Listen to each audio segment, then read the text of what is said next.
Hi everyone, this is just going to be a short follow-up video of my Montblanc 149. Been using it for a couple of days, and after unboxing it and doing an unboxing video, I wanted to give you my early thoughts. Just a word of warning, apologies, I'm filming from a G4 camera phone on a tripod, and I'm operating around it, so apologies if I knock it, and also when I give you a handwriting sample, apologies for the lack of quality from operating from behind the camera. So I've had this for a couple of days now, really pleased with it. What struck me, and perhaps I was quite apprehensive before I got it, wondering whether this would become, or be able to become a regular user because of its size, and I was sceptical that it would be uncomfortable and perhaps just too large to use, but that's not been the case at all actually. I found it very comfortable. I was surprised how light the pen was, and that has contributed, or does contribute to it, how comfortable it is actually to use. I've been using it 2 days now, pretty solid, and very comfortable. I've got no major issues. There's just a couple of comparisons, comments I wanted to make. So I've just bought my Pelican M800 Souverain fountain pen in here as well. Great pen, by the way. Definitely recommend it. If you're into pens, you should own one of these. One thing I just wanted to note is, you'll note that the end of the cap on the Montblanc 149, and like the other models, it tapers inwards, so it's thinner here than it is here, and what that means is the clip is attached further down. So if you compare that to the Pelican, the clip is very much at the top of the pen. The only reason I mention that, now I don't wear mine in a shirt pocket, I know some people do. If you have the Montblanc in a shirt pocket, you are going to have some of the pen showing. Now some people love that, and that's the reason that some people buy Montblanc, because you know it makes a statement. But the Pelican perhaps is a little bit more discreet in the pocket, because only this much is going to be showing from the top of your shirt pocket, whereas you're going to get a little bit more. So that was observation number one. Number two, I've gone for the rose gold Montblanc 149, and this is yellow gold, this is rose gold. Now you can see a slight difference, although rendering on the camera it looks more like a different shade of yellow rather than rose gold, but it is quite red actually. To the naked eye, this is very red compared to the yellow gold on the Pelican. So I just wanted to sort of state that, because it doesn't look, it's not showing, certainly as I'm filming, that this is particularly yellow. So that's that. Great pen, Pelican M800.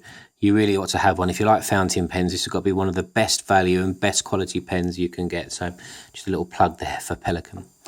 So yeah, as I said, this is not heavy at all to write with. I was actually surprised just how light it was. I was expecting it to be heavier. That's a good thing in my mind, because it means it's very comfortable. When you're writing with it, it's very comfortable to use, particularly for long periods. So yeah, I was initially quite skeptical about that, about having a pen such as this, and I was torn between the 149 and the 146 purely on the basis of the size of it. But I'm pleased I went for this, not had any issues with the size of it yet at all. So I'll just uncap it. I don't write with this posted. I find that actually it's a nice size. I don't have particularly large hands, long fingers I don't have, although I've got quite wide fingers, as you can see, and that's what I think this pen suits. But when I'm writing with it, I've got no issues. You've got this part of the pen is protruding out of the end of the hand, so it's actually very comfortable. No problems there at all. See if I can get the camera just to focus on the nib. There we go. This is just such a lovely ornate nib. This is the first Montblanc fountain pen that I have owned, so and I knew it was going to be high quality, from the other reviews that are on YouTube and from photographs I've seen. But it is quite exquisite.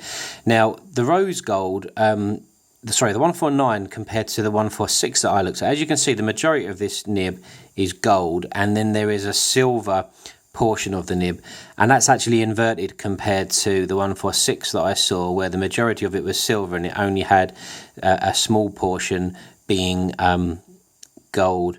Now let me just check this on my naked eye.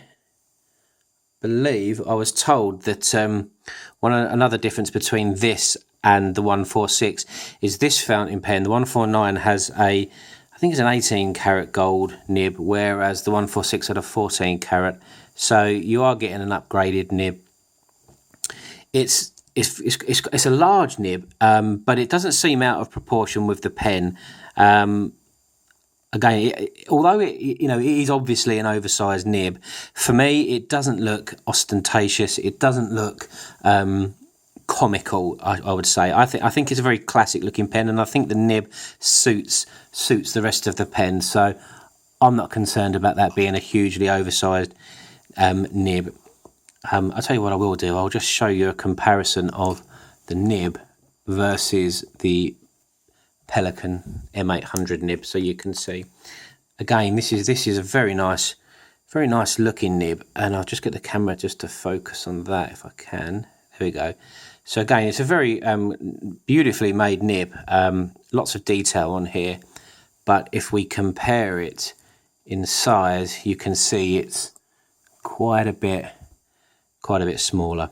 And this is not a small nib by any stretch of the imagination. So the 149 does have a large nib, but again, it's in proportion to the rest of the pen, so I have no issues there. So I'm just going to do a write-in sample, and just in case anyone's wondering, the pad that I'm using is from a company called Gillio, Gillio.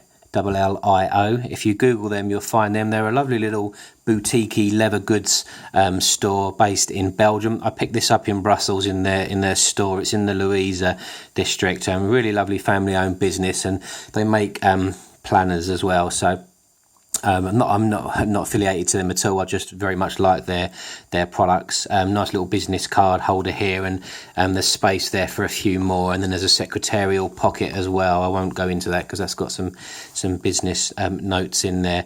It's black on the outside. It's got contrast orange stitching which matches the orange interior, and this is a Smythson notepad. It's beautiful colour, and it's really nice paper quality. So I'm not sure the weight of the paper. I should have checked, but you can go online and you can find it. And they do these top opening as well as side opening.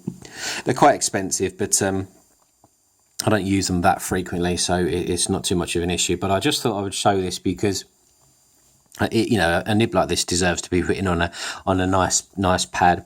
One thing I say, I've not tried the M1000, and that's another pen I would like to get.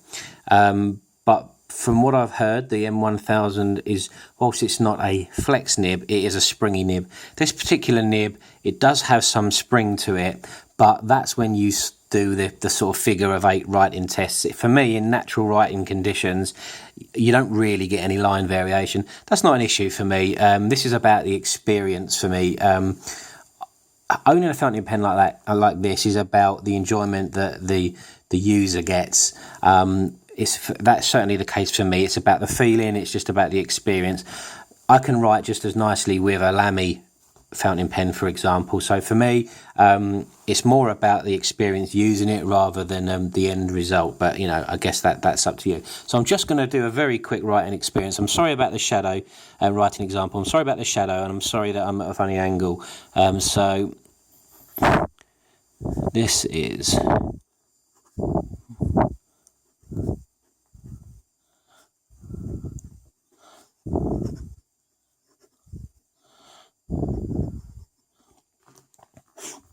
It's quite a fast line I've just drawn there from left to right, and there's no skipping there at all. I didn't use any particular pressure, and will show you that you can get some line variation. So you can see that these cross strokes here and these downward lines are thicker than the vertical ones. But again, in normal writing conditions,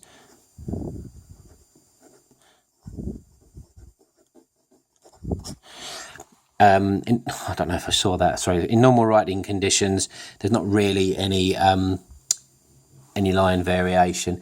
This is a beautiful nib to use. It's very, very smooth. Funny enough, I had my mother was over earlier, and she's one of these people that rolls her eyes when I talk to her about a new fountain pen. She does like pens, she does like stationery, but she used this, and there was that moment in an expression on her face that said, yeah, I can see why this one was a bit more expensive. This is a really nice pen. So, and I'm going to write completely at a different angle to the lines here, but this is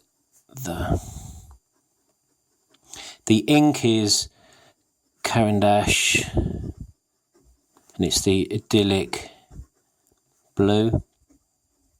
That's from their chromatics range. I've smudged this here, it's a little bit wet. Again, apologies for my writing, this is hideous, but that's down to the fact that I've got this huge tripod right in front of me and I'm writing at a funny angle. So there we go. I hope that gives you an idea of this.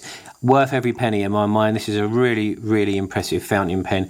And when you use it with nice paper in a nice writing pad like this, I just think it's just so elegant. In a day of stylus and touch screens, this is just a real sense of class and elegance, and it's something that perhaps for me it's something that, you know, this generation perhaps forgets. Everyone buys purely on efficiency these days. It's all about how quickly can I achieve something, and people don't necessarily stop to just appreciate the experience. So that's why I'm one of these people that got no issues spending so much money on this one. I paid £620 for this pen, which is a heck of a lot of money for a pen.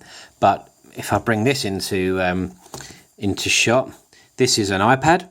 This probably will cost similar money over the course of 2 years, and then in probably 3 or 4 years' time, it'll probably be sitting in a trash heap somewhere. Whereas this pen, hopefully, if I look after it, will still be good to go. So there we go, my Montblanc 149.